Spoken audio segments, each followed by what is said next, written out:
Honorable governors, executive directors, AFDB management and staff, ladies and gentlemen, in a time full of uncertainties and global pressures, I commend the bank's choice of this year's theme, which tackles making Africa's capital work better for Africa's development.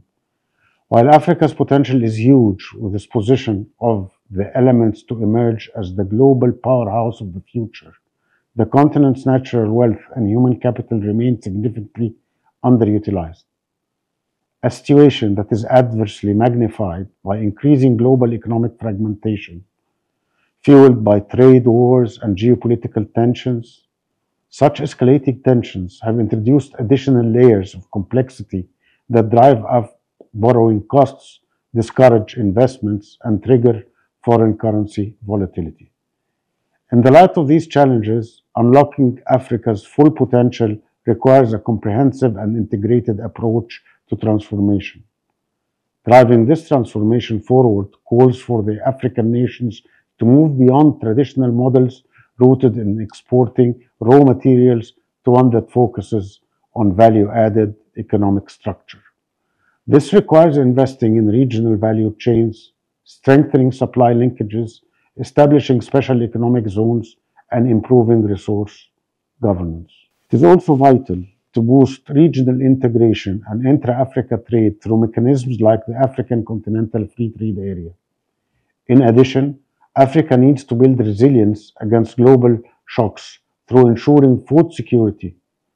While Africa has massive, abundant, arable land representing 65% of the global available land for cultivation, much of this remains untapped due to the infrastructure gaps and weak resource management.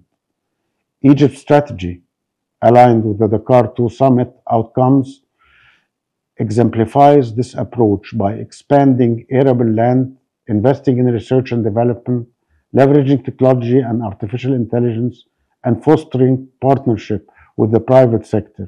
Egypt is enhancing productivity and improving market access. Equally important is Africa's young population, which stands as one of its greatest assets.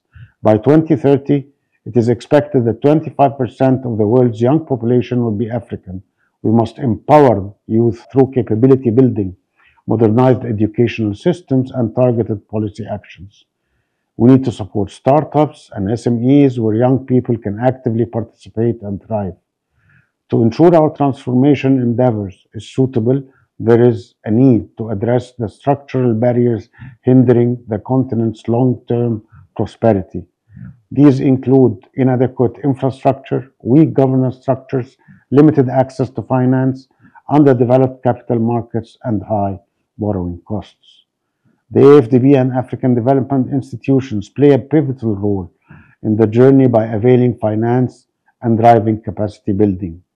To this end, it is essential to adopt innovative financing strategies to close the financing gap, including blended finance and effective public-private partnerships (PPPs). Additionally, regional and international collaboration must be deepened alongside the efforts to develop more resilient capital markets across the continent. Beyond financial solutions, institutional reform must remain a top priority, accelerating governance reforms, facilitating sustainable energy access, advancing industrialization, and promoting regional integration are all essential pillars for enabling African institutions to lead the transformation. In particular, through their policy advocacy and capacity building capabilities, the institutions can play an instrumental role in streaming trade policies and supporting the effective implementation of the African Continental Free Trade Area.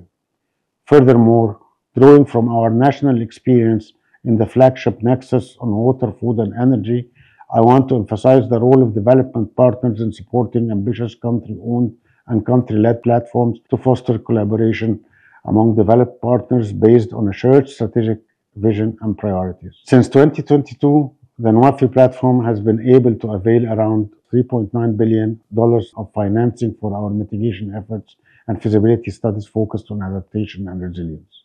Ladies and gentlemen, I would like to conclude that Africa's potential is vast and path toward transformation is within reach. With bold, coordinated action and commitment to reform and investment, we can unleash new heights of prosperity and fulfill aspirations of Agenda 2063.